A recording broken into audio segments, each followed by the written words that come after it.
Screen दिख रही है?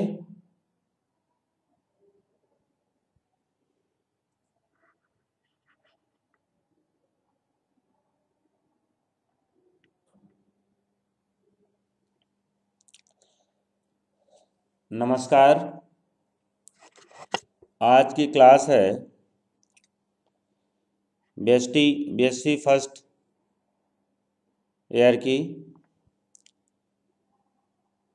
और आज का टाइटल है how to acquire natural immunity. प्राकृतिक रूप से रोग प्रतिरोधक क्षमता को कैसे बढ़ाएं। Paper fourth fundamentals of naturopathy के अंतर्गत इसको हम लोग पढ़ रहे हैं।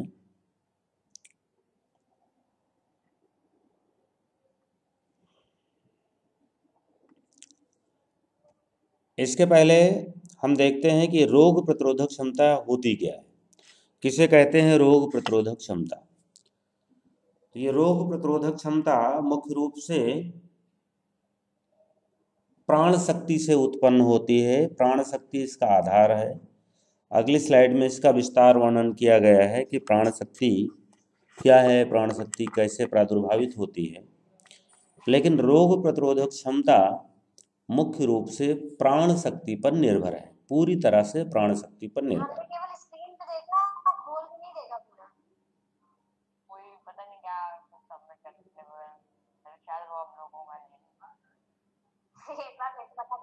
बातें बंद करिए आप लोग।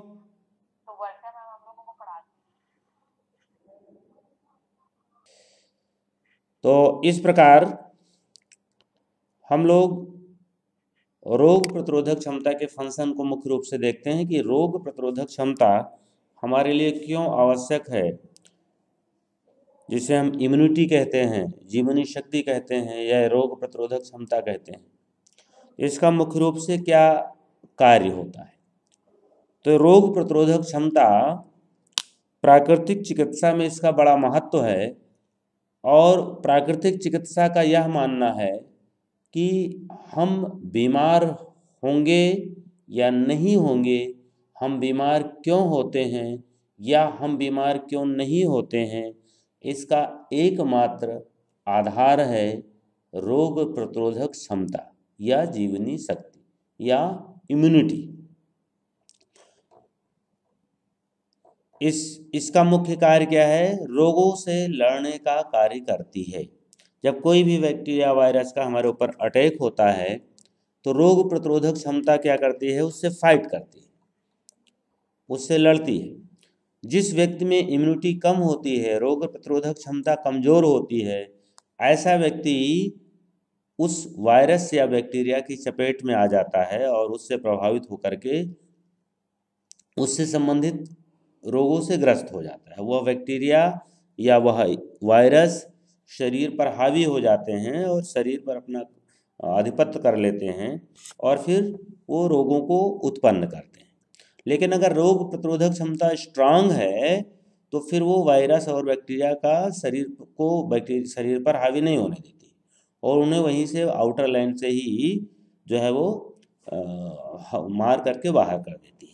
तो इसलिए रोग प्रतिरोधक का क्षमता का जो पहला सबसे प्रमुख कार्य क्या है, वो क्या है, रोगों से लड़ने का कार्य करती है, किसी भी प्रकार का रोग। इसके कमजोर होने से ही हम रोगग्रस्त होते हैं।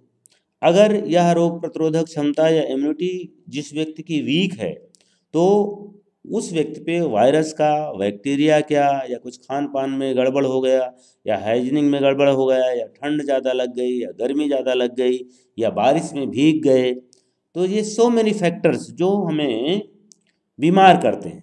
तो यह बीमार हमें तभी कर पाते हैं जब हमारी इम्यूनिटी कमज़ोर होती है।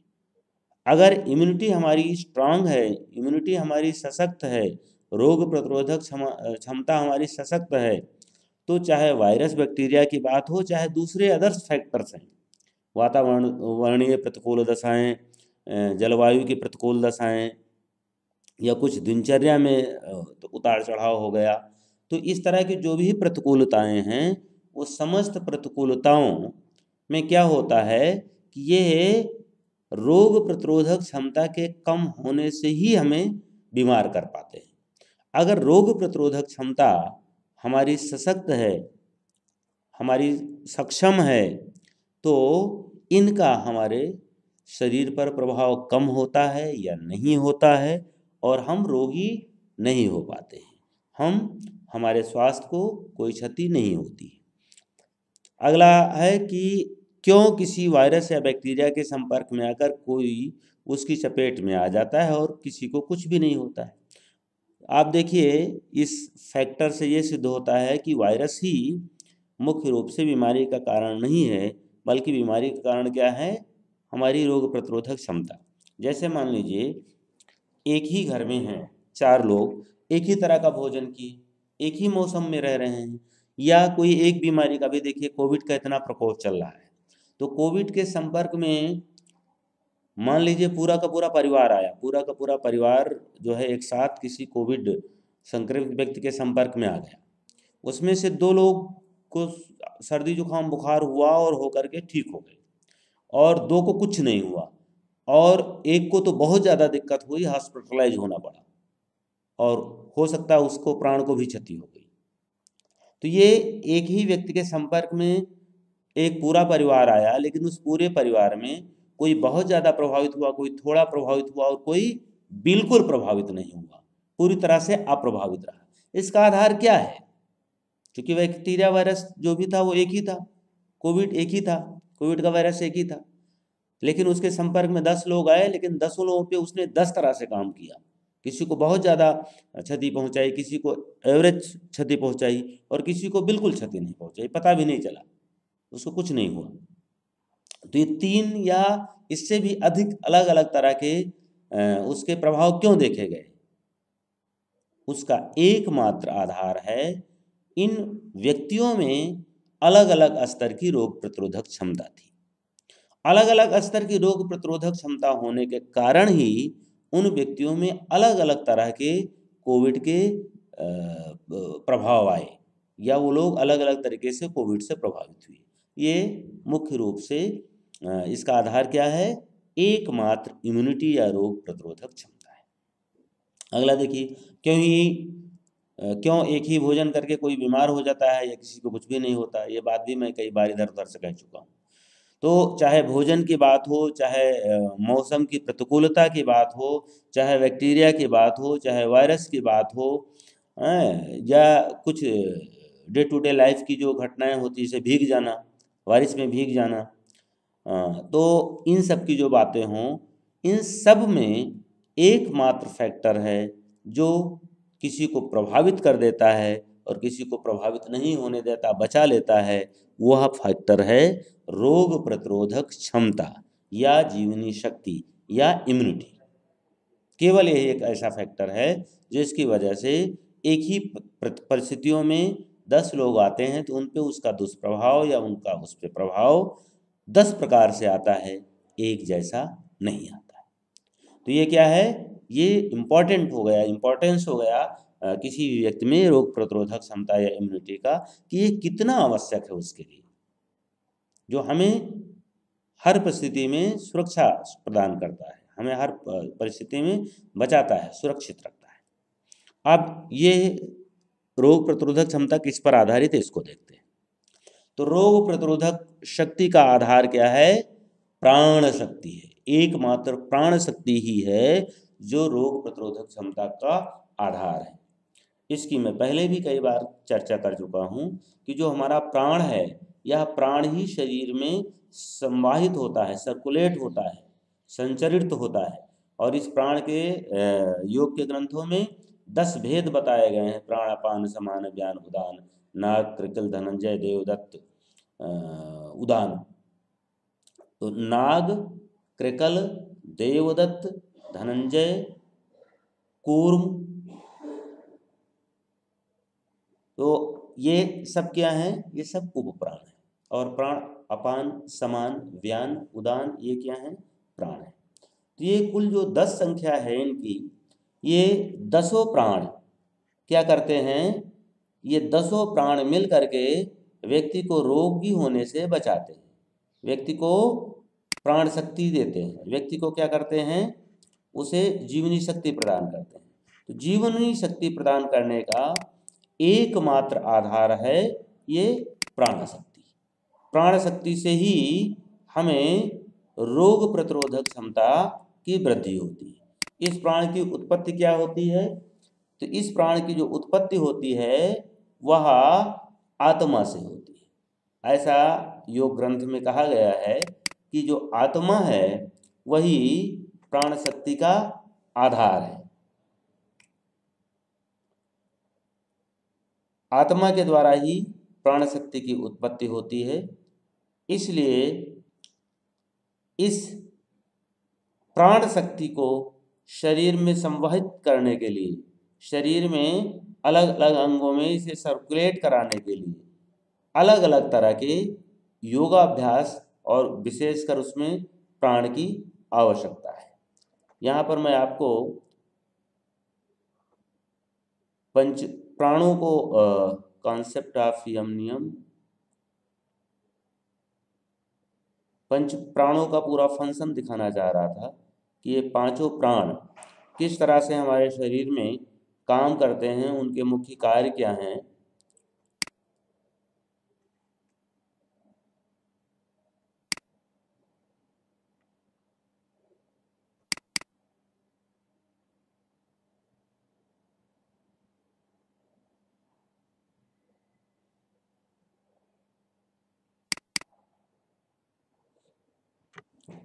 तो इसी ये पांचों प्राण सोल के द्वारा उत्पन्न होते हैं और सोल ही इनका एकमात्र आधार है। ये प्रश्नोपनिषद का संदर्भ यहाँ पर लिया गया है और प्रश्नोपनिषद के आधार पर ये इसमें बताया गया है।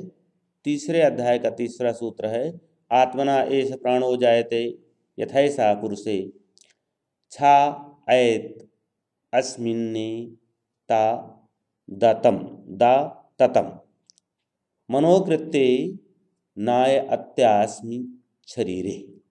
यानी कि इस प्राण की उत्पत्ति का स्रोत क्या है, आत्मा है। इसमें भी बताया गया है कि जैसे जिस प्रकार उदाहरण दे करके कि जिस प्रकार एक जो छाया होती है वो देहधारी की देह से उत्पन्न होती है, यानी कि जो छाया है या जो उसका एक तरह से प्रतिबिंब है वह पूरी तरह से उस देह पर निर्भर है जिस देह की वो छाया है।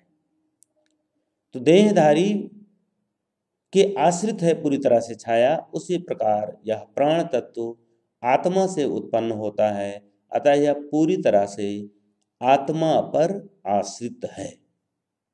तो प्राण तत्व किस पर आश्रित है, आत्मा पर। आत्मा या सोल प्रत्येक लिविंग व्यक्ति के अंदर, प्रत्येक जीवित व्यक्ति के अंदर रहता है और उसी सोल से निकलती हुई प्राण शक्ति पूरे शरीर में सर्कुलेट होती है, पूरे शरीर में संवहित होती है, संचरित होती है। यह सर्कुलेशन, यह संचरण जितना समुचित मात्रा में, जितना प्रॉपर मात्रा में, जितना व्यवधान रहित मात्रा में होता रहता है, प्रत्येक व्यक्ति वह उतना ज़्यादा स्वस्थ रहता है। योग की क्रियाएं इसी प्राण के सर्कुलेशन को सुचारू रूप से संचालित करने में मदद करती हैं। जो भी योग की क्रियाएं, जैसे षटकर्म है तो षटकर्म क्या करता है, जो नाड़ियों में गंदगी होती है, जो प्राण के संवहन में अव्यवस्था उत्पन्न करता है, रुकावट डालता है, षटकर्म उस के द्वारा उनकी शुद्धि होती है। आसन के द्वारा हम उस ऊर्जा को, उस प्राण शक्ति को और अधिक मात्रा में सर्कुलेट करते हैं, क्योंकि इस प्राण से जो उत्पन्न होने वाली ऊर्जा, उसके सब स्टेशंस होते हैं चक्र, जो शरीर में 7 चक्र होते हैं और उन्हीं चक्रों से संबंध है एंडोक्राइन सिस्टम की ग्लैंड्स का। तो इस प्रकार निष्कर्षता यह है कि योग की जो भी क्रियाएं हैं या आहार से जो भी आहार पर के जो भी परामर्श हैं या नियमित दिनचर्या के जो भी परामर्श हैं, उन सब का एक ही आधार है कि वो सब शरीर में आत्मा से उत्पन्न होने वाली प्राण शक्ति के संवहन में मदद उत्पन्न करते हैं और इसी के कारण, प्राण शक्ति के सुचारू रूप से संचरण होने के कारण ही प्राण शक्ति या इम्यूनिटी इंप्रूव होती है। जिन जिन क्रियाओं से, जिन जिन प्रकार के कार्यों से जिन जिन घटनाक्रमों से यह प्राण शक्ति के प्रवाह या संवहन में रुकावट होगी शरीर में, वो सारे के सारे कारण रोग के जो है कारण हो गए। रोग उनसे उत्पन्न होगा और वह रोग प्रतिरोधक क्षमता को कमजोर करेंगे। ये इसका मुख्य कॉन्सेप्ट है। अब आगे देखेंगे हम इस प्राण शक्ति के संवहन के लिए या इम्यूनिटी को इम्प्रूव करने के लिए कौन कौन सी ऐसी चीज़ें हैं जो सहायक हैं। तो रोग प्रतिरोधक क्षमता बढ़ाने के प्राकृतिक उपाय, तो प्राकृतिक उपाय ढेर सारे आहार विहार की बातें हैं, हमारा भोजन कैसा हो, हमारी दिनचर्या कैसी हो, और हमारे दिनचर्या के एक एक अंग मतलब दिनचर्या के एक एक अंग एक एक भाग कितने महत्वपूर्ण हैं जो हमारी रोग प्रतिरोधक क्षमता को सीधे तौर पर प्रभावित करते हैं। उनमें से कुछ यहाँ पर उदाहरण के तौर पर लिए गए हैं। इस तरह की नियमितताएं, दिनचर्याएं जो योग साधना में अनिवार्य रूप से बताई जाती हैं, योग साधना में उन्हीं को फोकस किया जाता है, वो सारी चीज़ें रोग प्रतिरोधक क्षमता को बढ़ाने में कारगर है। प्राकृतिक चिकित्सा या योग चिकित्सा या आयुर्वेद की चिकित्सा, ये इस तरह की जो चिकित्सा पद्धतियां हैं वह मुख्य रूप से शरीर में रोग प्रतिरोधक क्षमता को इम्प्रूव करने पर ही अपना काम करती है या इम्यूनिटी को बढ़ाने पर के लिए ही अपना कार्य करती है, और यह तभी संपन्न होता है जब शरीर में प्राण का प्रवाह समुचित मात्रा में होता है। तो उनमें से सबसे पहली जो बात हम ले रहे हैं, प्राकृतिक जीवन शैली। व्हाट इज प्राकृतिक जीवन शैली, किसे कहते हैं प्राकृतिक जीवन शैली? तो प्राकृतिक जीवन शैली का मतलब है कि हमारे जो भी नित्य नैमित्तिक कर्म हैं, प्रातः जगना, तो कितने बजे जगना चाहिए? तो प्राकृतिक जीवन शैली यही कहती है कि कम से कम सूर्योदय से पहले तो उठ ही जाना चाहिए, सूर्योदय से पहले बिस्तर छोड़ देना चाहिए। और प्राकृतिक जीवन शैली क्या कहती है? तो प्राकृतिक जीवन शैली में सब कुछ आता है, दिनचर्या, खान पान, सब कुछ आता है। सूर्योदय से पहले उठ जाना चाहिए, सुबह ऊषा पान यानी खाली मुंह खाली पेट सबसे पहले क्या करना चाहिए? जल का सेवन करना चाहिए, मल विसर्जन का कार्य करना चाहिए, स्नान इत्यादि करना चाहिए जो नित्य के कार्य हैं। फिर उसके बाद नियमित उपासना करनी चाहिए, जिस भी आराध्य के प्रति आपकी आस्था है उसका नियमित ध्यान करना चाहिए। इट इज पार्ट ऑफ प्राकृतिक जीवन शैली। इससे क्या होगा? इससे आपको के मन पर जो प्रभाव पड़ेगा उसका प्रभाव इंडोक्राइन सिस्टम पर पड़ेगा और उसका प्रभाव आपके फिजिकल बॉडी पर पड़ेगा, प्रॉपर हार्मोन्स का श्रवण होगा। इसके अलावा और क्या होना चाहिए? हमारा जो भोजन हो वो प्रकृति जन्य भोजन हो। प्राकृतिक चिकित्सा आग पर चढ़ाए हुए भोजन का परामर्श नहीं देती है, तो कम से कम वह भोजन जो कच्चे खाने लायक हैं, जिनको कच्चे खाने से कोई दिक्कत नहीं हो सकती है या कच्चे खाए जा सकते हैं या उनमें इन्फेक्शन इत्यादि की संभावना नहीं है, तो ऐसी अवस्था में उनको कच्चा ही खाना चाहिए, यह प्राकृतिक जीवन शैली कहती है। फिर दिन में काम करना चाहिए, रात में आराम करना चाहिए, यह प्राकृतिक जीवन शैली कहती है। इसका मतलब ये थोड़ा है कि हम अगर रात भर ड्यूटी करें और दिन भर सोएं, तो यह प्राकृतिक जीवन शैली के सर्वथा प्रतिकूल स्थिति है। शाम को सूर्योदय के पहले भोजन कर लेना चाहिए, रात्रि को अधिकतम 9 बजे तक सो जाना चाहिए, प्रातः 5 बजे तक 4 बजे तक जग जाना चाहिए, नहीं तो आखिरी बॉर्डर लाइन है सूर्योदय। सूर्योदय तक हर हालत में मल विसर्जन की प्रक्रिया हो जानी चाहिए। ऐसा नहीं करने से फिर गैस प्रकुपित होती है, जिसको पित्त सॉरी वात बोलते हैं, वात प्रकुपित होता है, और बात होगा तो फिर पित्त भी प्रकुपित होगा और ढेर सारी बीमारियां उत्पन्न होती हैं। तो इसलिए प्राकृतिक जीवन शैली के सर्वथा प्रतिकूल है कि दिन में सोना और रात में जगना है, यह प्राकृतिक जीवन शैली के सर्वथा प्रतिकूल प्रक्रिया है। तो इस तरह से प्राकृतिक जीवन शैली और प्राकृतिक जीवन शैली को हमें जीना चाहिए। हमारे वस्त्र, हमारे खाने की चीज़ें, हमारे खाने का तरीका, हमारे खाने का समय, ये सब कुछ क्या होना चाहिए? प्राकृतिक होना चाहिए। जैसे कि भोजन को कितनी बार चबा के खाना है, भोजन के साथ जल का सेवन नहीं करना है, भोजन एक भोजन से दूसरे भोजन के बीच में कितना गैप रखना है, भोजन के कंपोनेंट क्या होंगे, भोजन में रेशियो क्या होगा सब्जी और अनाज का या फ्रूट्स का, फ्रूट्स जो होंगे वो सीजनल होंगे कि आउट ऑफ सीजन के होंगे। तो ये सारी चीज़ें प्राकृतिक जीवन शैली के अंतर्गत समाहित हैं। कायदे में देखा जाए तो अन्य जो भी चीज़ें हैं, दीज आर पार्ट ऑफ प्राकृतिक जीवन शैली, सब इसी के अंग के रूप में।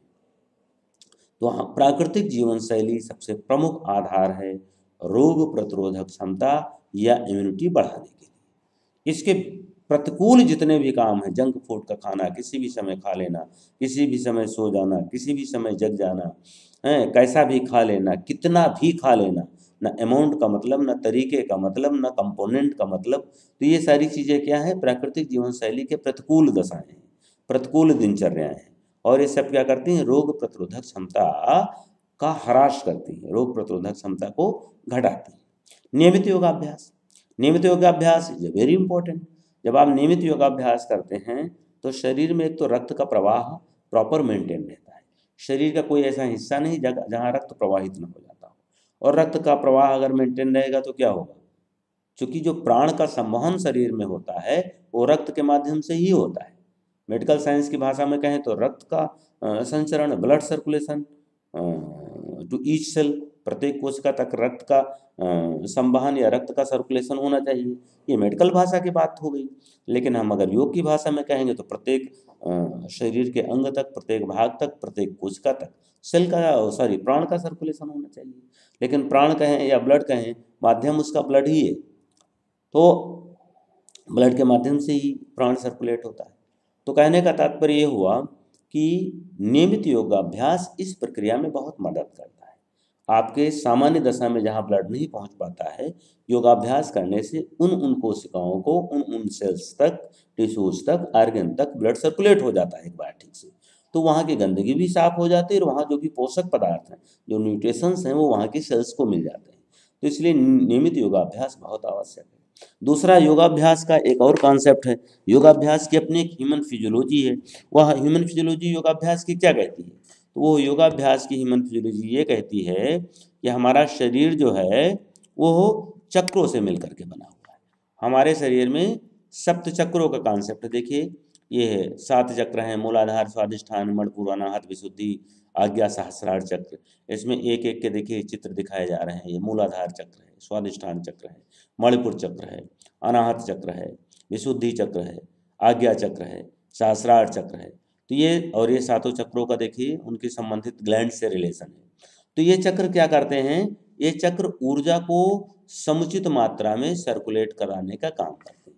क्योंकि ये चक्र क्या हैं, ये चक्र हमारे शरीर में ऊर्जा के केंद्र हैं। ये चक्र हमारे शरीर में ऊर्जा के केंद्र हैं। तो जब हम नियमित योगाभ्यास करते हैं तो अलग अलग आसन इसमें अलग अलग चक्रों को प्रभावित करते हैं।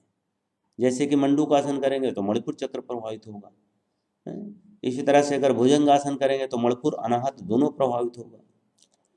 अगर हम हलासन या अर्ध हलासन या कर्णपीड़ासन करते हैं तो उससे हमारा विशुद्धि चक्र प्रभावित होता है। शीर्षासन करने से जो है वो सहस्रार चक्र सीधे प्रभावित होता है। तो इस तरह से अलग अलग चक्रों को प्रभावित करते हैं। और चक्र क्या है, ये ऊर्जा के घनीभूत केंद्र हैं। जो सोल या प्राण की ऊर्जा है, वो सोल की जो ऊर्जा है या आत्मा की जो ऊर्जा है, वो आत्मा की ऊर्जा शरीर में आत्मा के बाद अगर कोई दूसरी जगह रहती है सर्वाधिक, तो वो चक्र ही है। तो नियमित योगाभ्यास में जो आसन हैं ये बहुत बड़ा रोल प्ले करते हैं इन चक्रों से उस ऊर्जा को एक्टिवेट कराने, क्योंकि हर आसन किसी न किसी चक्र से संबंधित अवश्य होगा। कम से कम प्रत्येक आसन, कोई भी आसन हो, उससे कम से कम एक चक्र तो अवश्य प्रभावित होगा। सूर्य नमस्कार एक ही राउंड में सारे चक्रों को प्रभावित कर देता है। इसीलिए सूर्य नमस्कार एनर्जी को डेवलप करने के लिए, शरीर में प्राण के सर्कुलेशन के लिए सबसे प्रभावशाली अभ्यास है। और रोग प्रतिरोधक क्षमता बढ़ाने के लिए नियमित योगाभ्यास में सूर्य नमस्कार, प्राणायाम के अभ्यास, anulom vilom, bhastrika, bhramari, ujjayi, these are very effective. यहाँ मैंने एक शब्द लिख दिया है योगाभ्यास, लेकिन योगाभ्यास के अंदर ढेर सारी चीज़ें आती हैं। तो वो सभी की सभी क्रियाएं रोग प्रतिरोधक क्षमता को इम्प्रूव करने में और रोग को दूर करने में, स्वास्थ्य को बनाए रखने में, और स्वास्थ्य हमारा ठीक है तो हम बीमार न हो, प्रतिकूल अवस्थाओं का भी हमारे शरीर पर कोई दुष्प्रभाव न हो, इसमें नियमित योगाभ्यास बहुत ही लाभकारी है। उसके एक एक अंग अभ्यासकारी लाभकारी।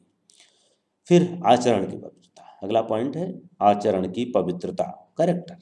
It is also very beneficial, very useful for natural immunity. प्राकृतिक रूप से जो रोग प्रतिरोधक क्षमता है उसको इम्प्रूव करने में आचरण की पवित्रता सबसे बड़ी भूमिका निभाता है। क्योंकि हमारा जैसा आचरण होगा, हमारे जैसे कार्य होंगे, उसी के अनुरूप हमारे विचार होंगे। एक्चुअल में जो विचार होते हैं वही कार्य होते हैं। और जो कार्य होते हैं, अगर मान लीजिए कोई आप ऐसा कार्य कर रहे हो जो हमारा विचार नहीं है, लेकिन हम संगत के कारण कर रहे हैं, तो कुछ दिन में आपका वैसा विचार बन जाएगा। और आपके दिमाग में कोई बार बार विचार पुश किया जा रहा है, भले आप नहीं कर पा रहे हो, लेकिन आपको कहीं ना कहीं से उस तरह का विचार आ रहा है, मोटिवेशन आ रहा है, चाहे वो साहित्य से आ रहा है, संगत से आ रहा, पढ़ के आ रहा, टीवी देख के आ रहा, पेरेंट्स कह रहे हैं, कहीं से भी आपको किसी तरह का बराबर पुश किया जा रहा है, मोटिवेशन किया जा रहा है, तो विचार में आ रहा है, कार्य में नहीं हो रहा है, तो एक दिन वो कार्य में होने लगेगा। तो कार्य से विचार और विचार से कार्य प्रभावित होने का सिद्धांत है।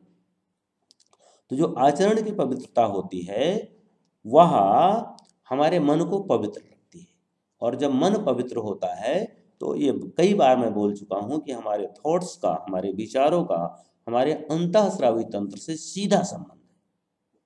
हमारे विचारों के सबसे इमीडिएट और सबसे पहला प्रभाव जो पड़ता है हमारे मस्तिष्क में पड़ता है, हमारे मस्तिष्क में सेंट्रल नर्वस सिस्टम पे पड़ता है, हाइपोथैलेमस पे पड़ता है, फिर पिट्यूटरी ग्लैंड पे पड़ता है, और पिट्यूटरी ग्लैंड के माध्यम से फिर पूरे शरीर पर पड़ता है। तो इसलिए जब हमारा आचरण पवित्र होगा तो सब पहला लाभ क्या होगा, हमारे अंदर कॉन्फिडेंस आएगा, हमारे अंदर आत्मविश्वास आएगा, हमें भय नहीं लगेगा किसी चीज़ का, हमारे अंदर डर नहीं होगी। तो ऐसे लोगों में डर बहुत ज़्यादा, अंदर से डर के जो गलत कार्य करता है उसका सबसे पहला दुष्परिणाम और सबसे भयंकर दुष्परिणाम जो होता है कि वो व्यक्ति अंदर से डरता डरता रहता है, उसको डर बहुत ज़्यादा लगता है, और वो समाज में उसके अंदर डर रहता है। तो आचरण की पवित्रता निर्भयता देती है। आचरण की जो पवित्रता है वह व्यक्ति को अंदर से कॉन्फिडेंस देता है, आत्मविश्वास पैदा होता है, और ऐसे व्यक्ति जो है का स्वास्थ्य भी जो है वो अच्छा रहता है। ब्लड प्रेशर क्या है, ये ब्लड प्रेशर एक तरह से एक प्रेशर, जो बाहरी प्रेशर का परिणाम वो ब्लड पे आता है, वह ब्लड प्रेशर हो जाता है। तो जो आपके बाह्य जगत का प्रेशर है वो पहले दिमाग में, और दिमाग के बाद फिर ब्लड पर, वह ब्लड प्रेशर हो गया। तो आचरण का पवित्र रहने से हमारे शरीर में जो है वो प्रेशर नहीं रहता है, और हमारे मन में भी प्रेशर नहीं रहता। यहाँ आचरण का मतलब विचार और कार्य दोनों से। तो हमारे विचार और हमारे कार्य दोनों क्या होने चाहिए, पवित्र होने चाहिए। हमारे विचार और हमारे कार्यों का हमारे रोग प्रतिरोधक क्षमता से सीधा संबंध है। प्राकृतिक आहार, आहार कैसा होना चाहिए, योग में चिकित्सा मिताहार के अंतर्गत दी गई है कि भोजन कैसा होना चाहिए, सुस्निग्ध होना चाहिए, चिकनाहट युक्त होना चाहिए, ताज़ा होना चाहिए, क्षेत्रीय होना चाहिए, रेशेदार होना चाहिए, सरस होना चाहिए। सरस मीन्स स्वाभाविक रूप से रसदार, सुरुचिपूर्ण स्वाभाविक रूप से अच्छा लगने वाला, जैसे शहद। अब शहद क्या है, तुरंत के पैदा हुए बच्चे को शहद चटाया जाता है, आराम से मुस्कुराते हुए चाट लेता है, लेकिन मिर्च खाने में कम से कम उसको 8-10 साल लग जाते हैं, तब जाके वो मिर्च को एक्सेप्ट कर पाता है, क्योंकि मिर्च की जो कड़वाहट है वो स्वाभाविक नहीं है, लेकिन शहद का जो मिठास है वो स्वाभाविक मीठा है। इसलिए चीनी तो नहीं बच्चे को खिलाई जाती है, लेकिन शहद चटाया जाता है नवजात शिशु को। तो आहार हमारा कैसा होना चाहिए, आहार का स्वाभाविक रूप से जो रस है वह रस मधुर होना चाहिए, ऐसे आहार को प्राथमिकता देनी चाहिए। आहार रेशेदार होना चाहिए, यानी रफेज आइटम वाला आहार होना चाहिए। आहार कैसा होना चाहिए, आहार सीजनल होना चाहिए, यानी जो मौसम है उस मौसम के अनुकूल जो फल और सब्जी हैं उनको अपने आहार का भाग बनाना चाहिए। और कैसा होना चाहिए, क्षेत्रीय होना चाहिए। प्राकृतिक चिकित्सा का यह मानना है कि जो व्यक्ति जहाँ पर रह रहा है उसी के परिवेश में, उसी के क्षेत्र में जो फल और सब्जियां और जो अन्न उग रहा है वही उसके लिए सर्वथा उपयुक्त है। जितना ज़्यादा वो दूर का होगा उतना ज़्यादा उसकी जलवायु, उसकी मिट्टी और उस व्यक्ति की मिट्टी में अंतर आएगा, और वह व्यक्ति उस व्यक्ति के लिए उतना कम ग्राह्य होगा, वह आसानी से सुपाच्य नहीं होगा, आसानी से शरीर द्वारा ग्रहणशील करने लायक नहीं होगा। इसलिए आहार कैसा होना चाहिए, तो आहार क्षेत्रीय होना चाहिए।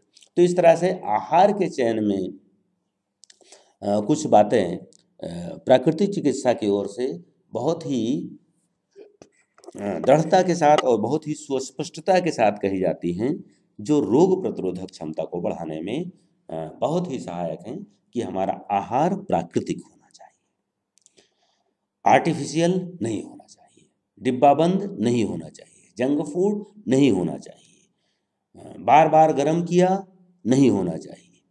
जैसे कि हम लोग डिब्बा बंद खाना, पता ही नहीं कब बनाया गया, पता ही नहीं कहाँ बनाया गया, पता ही नहीं कैसे बनाया गया, किस विचार से बनाया गया, और वो बिक रहा है धड़ल्ले से। तो ये सब क्या करते हैं, ऐसे भोजन रोग प्रतिरोधक क्षमता को घटाते हैं। तो मैं यहाँ पर आप सबसे यही रिक्वेस्ट करूँगा कि अपने जीवन में भी प्राकृतिक आहार को महत्व दीजिए और रोग प्रतिरोधक क्षमता को बढ़ाइए, क्योंकि भोजन तो करना ही करना है। जितना ज़्यादा जंक फूड करोगे उतना ज़्यादा रोग प्रतिरोधक क्षमता को घटाओगे। व्यवहार की पवित्रता, ऊपर मैंने आचरण की पवित्रता कही थी, उसी में मैंने इसकी व्याख्या कर दी कि हमारा आचरण और हमारा कार्य, हमारा विचार और हमारा कार्य, ये दोनों जो है पवित्र होना चाहिए। तो जो हम व्यवहार करते हैं, जो हम लोगों के प्रति रिलेशन बनाते हैं, किस तरह से, सत्य या असत्य, हिंसा या अहिंसा, अस्तेय या अस्तेय, इसी तरह से तो व्यवहार करते हैं। तो व्यवहार कैसा होना चाहिए, वह व्यवहार सब यमानुसार होना चाहिए। यम क्या है, सामाजिक नियम है जो हमें दूसरे के प्रति व्यवहार करते समय कैसे करना चाहिए उसकी शिक्षा देते हैं। तो व्यवहारों में पवित्रता होनी चाहिए, व्यवहार में पवित्रता होनी चाहिए। और पवित्रता का अर्थ यहाँ पर जो हम दूसरे के प्रति क्रियाएँ करते हैं वह मन से करें और मानसिक और क्रिया दोनों पवित्र हों, दोनों सुरुचि हों, उसमें छल कपट इत्यादि का समावेश ना हो। क्योंकि ये सब क्या करते हैं, सब दिमाग को डिस्टर्ब करते हैं, मन पर प्रेशर लाते हैं, और ये सारी क्रियाएं मन पर प्रेशर ला करके मन के थ्रू हमारे पूरे शरीर के स्वास्थ्य को प्रभावित करती हैं और रोग प्रतिरोधक क्षमता को घटाती हैं। जो व्यक्ति जितना ज़्यादा प्रसन्न रहेगा, जितना ज़्यादा दूसरे की मदद करेगा, जितना ज़्यादा खुश रहेगा, उतना ज़्यादा उसकी रोग प्रतिरोधक क्षमता बढ़ेगी। जो व्यक्ति जितना दुखी रहेगा, जितना कुंठा में रहेगा, जितना आत्मग्लानि में रहेगा, जितना ईर्ष्या करेगा, जितना द्वेष करेगा, ये सब क्या करेंगे, रोग प्रतिरोधक क्षमता को घटाएंगे। और आज तो कोविड बार बार ये सिद्ध कर रहा है कि रोग प्रतिरोधक क्षमता ही हमारे लिए सबसे बड़ी चिकित्सक है, सबसे बड़ी संरक्षिका है और सबसे बड़ी सुरक्षा प्रदान करने वाली है। अगर आपको बीमारियों से बचना है, स्वस्थ रहना है, तो एकमात्र साधन है आप रोग प्रतिरोधक क्षमता को बढ़ाइए। इसलिए वो सारे कार्य करिए जिससे रोग प्रतिरोधक क्षमता बढ़ती है, वह सारे कार्य इमीडिएट रोक दीजिए जिनसे रोग प्रतिरोधक क्षमता घटती है। क्योंकि यह कोविड ही नहीं, किसी प्रकार की भी बीमारी से बचाने के लिए यही एकमात्र रामबाण उपाय है, जिसका नाम है इम्यूनिटी, रोग प्रतिरोधक क्षमता। आंतरिक और बाह्य स्वच्छता, आंतरिक स्वच्छता विचारों की होती है, बाह्य स्वच्छता अपने कार्यों की होती है, अपने वस्तुओं की होती है। तो हाइजीनिक इसमें आ जाती है, हमारे कपड़े कैसे हों, हमारा परिवेश कैसा हो, हमारा आवास कैसा हो, हमारी उपयोग की वस्तुएं कैसी हों, तो ये सब कैसी होनी चाहिए, ये सब स्वच्छ होनी चाहिए। तो हमारी आंतरिक और बाह्य दोनों स्वच्छता हमारी रोग प्रतिरोधक क्षमता को बढ़ाती है।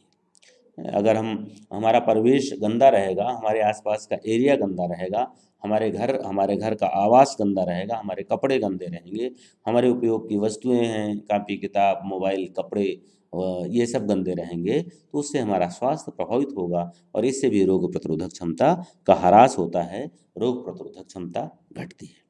नशा एवं मादक पदार्थों के सेवन से बचना, जितने भी नशे हैं, किसी भी तरह का नशे हो, हल्के नशे हों या तगड़े नशे हों, ये सारे के सारे नशा रोग प्रतिरोधक क्षमता को घटाते हैं। तो जितने भी धूम्रपान हो गया, बीड़ी सिगरेट तंबाकू से लेके अल्कोहल तक या और ड्रग्स इत्यादि तक, ये सब रोग प्रतिरोधक क्षमता के दुश्मन हैं, रोग प्रतिरोधक क्षमता को घटाते हैं।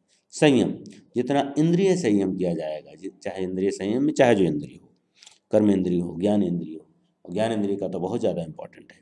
जैसे वाणी का संयम, अनावश्यक ना बोलना, सप्ताह में एक आध दिन मौन व्रत का पालन करना, पूरा दिन नहीं हो सकता तो 1 घंटे ही सही, 2 घंटे ही सही, संकल्प पूर्वक कि मैं आज मौन व्रत पालन करूँगा, तो वाणी का संयम हो गया है। इसी प्रकार जो है धन का संयम, इसी प्रकार इंद्रियों का संयम, तो ये सब संयम के, समय का संयम, समय को इधर उधर बर्बाद न करना, वेस्ट न करना। समय को वेस्ट करने का मतलब क्या है, लाइफ वेस्ट करना, लाइफ बर्बाद करना, लाइफ नष्ट करना।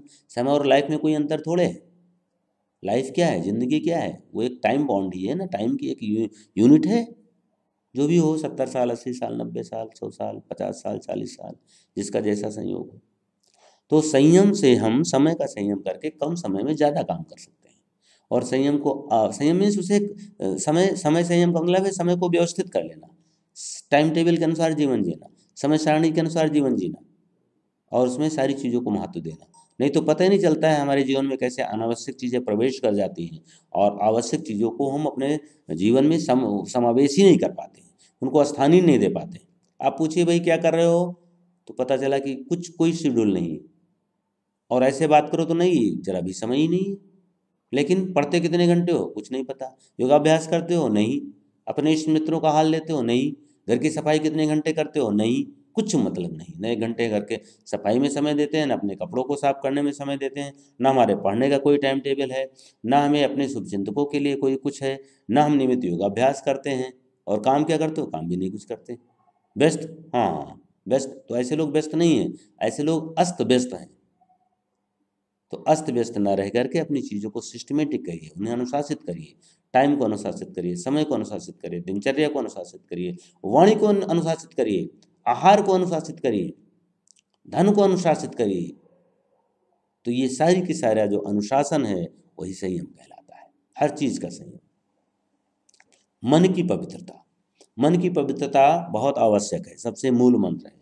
मन जितना हमारा पवित्र रहेगा उतना ज़्यादा हमारे इंडोक्राइन सिस्टम से अच्छे हार्मोन स्रावित होंगे जो हमें हेल्थ को प्रमोट करेंगे, हमें प्रसन्न रखेंगे। तो मन की पवित्रता का मतलब है किसी के प्रति आपको वो कष्ट भी पहुंचा रहा है तब भी जो कहना आमने सामने कर लीजिए, लेकिन षड्यंत्र न करिए, उसके प्रति जलन न पैदा करिए, उसके प्रति ईर्ष्या न करिए, उसके प्रति द्वेष न करिए। तो ये सब क्या है, ये मन की गंदगी है, मन का कूड़ा कचरा है। और यह कूड़ा कचरा अगर मन में रहेगा तो मन उस व्यक्ति को जिसके प्रति आप सोच सोच के रात दिन परेशान हो, सोते नहीं हो, उस व्यक्ति को कितना नुकसान होगा ये कह पाना कठिन है। लेकिन जो व्यक्ति उसको अपने मस्तिष्क में जगह दे रहा है, अपने मन में जगह दे रहा है, उसका नुकसान तो होना ही होना है, और उसका अवश्य होगा और बड़े लेवल पर उसी का नुकसान होगा। इसलिए मन की पवित्रता बहुत आवश्यक है। अनावश्यक रूप से किसी के प्रति गलत सोच सोच के हम उसको नुकसान नहीं पहुंचा सकते हैं। सबसे ज़्यादा नुकसान अगर पहुंचाएंगे तो हम स्वयं को ही नुकसान पहुंचाएंगे। तो इसलिए अपने ऊपर कृपा करके, अपने शुभ चिंतक बन करके, अपने स्वास्थ्य के लिए मन की पवित्रता को बनाए रखें। और इसका ये सोचने मात्र से नहीं होगा, इसके लिए नियमित स्वाध्याय करें। नियमित स्वाध्याय है जो है वो श्रवण संतोष तप स्वाध्याय ईश्वर परिधान, चौथे नंबर का नियम है। ये नियम बहुत ही आवश्यक है अपने मन को पवित्र रखने के लिए। नियमित किसी महापुरुष की जीवनी या कोई सदग्रंथ, गीता, भगवत गीता, रामायण, रामचरितमानस या कोई भी ऐसा सदग्रंथ जो हमें सही रास्ते पर चलने का मोटिवेशन करता है, सही रास्ते पे चलने का मार्ग बताता है, ऐसे किसी ग्रंथ का नियमित 5 मिनट 10 मिनट जैसी समय की अनुकूलता प्रतिकूलता को देखते हुए आप समय का निर्धारण कर सकते हैं, लेकिन नियमित करें। तो इससे क्या होगा, मन की गंदगी को साफ, जैसे हम कपड़े नहीं धुलते हैं तो नियमित तौर पे कपड़े को धुलना पड़ता है, गंदा होता है धुलते हैं, साफ होता है पहनते हैं, गंदा होता है धुलते हैं, और ऐसे हमारा जीवन चलता रहता है। ठीक उसी प्रकार समाज में रहेंगे तो थोड़ा बहुत मन गंदा ही होगा, उसको शुद्ध करने के लिए नियमित स्वाध्याय, तो उसका प्रभाव अस्थायी होगा, अस्थायी नहीं होने पाएगा, और हमारी रोग प्रतिरोधक क्षमता उससे इम्प्रूव होगी। तो यहाँ पर ये कुछ प्राकृतिक रूप से रोग प्रतिरोधक क्षमता को बढ़ाने के साधनों की चर्चा की गई। इसके अलावा और ढेर सारे साधन हैं, लेकिन उसके सेंटर में एक ही चीज़ है, प्राकृतिक जीवन शैली। सब कुछ प्राकृतिक हमारा हो, और इसी के द्वारा हम अपनी रोग प्रतिरोधक क्षमता को बढ़ा सकते हैं। जितना ज़्यादा हम आर्टिफिशियल की ओर बढ़ेंगे, अप्राकृतिकता की ओर बढ़ेंगे, उतना ज़्यादा हमारे अंदर रोग प्रतिरोधक क्षमता का ह्रास होगा। चाहे अप्राकृतिक हमारा भोजन हो या रहन सहन हो या सोना जागना हो या कपड़े लत्ते हो या विचार हो, जितना ज़्यादा ये सब आर्टिफिशियल होते जाएंगे उतना ज़्यादा हमारे शरीर की रोग प्रतिरोधक क्षमता का ह्रास होता जाएगा। आप क्लास यहीं पर समाप्त करें। अगर आज क्लास से संबंधित कोई क्वेश्चन है तो आप लोग पूछ सकते हो।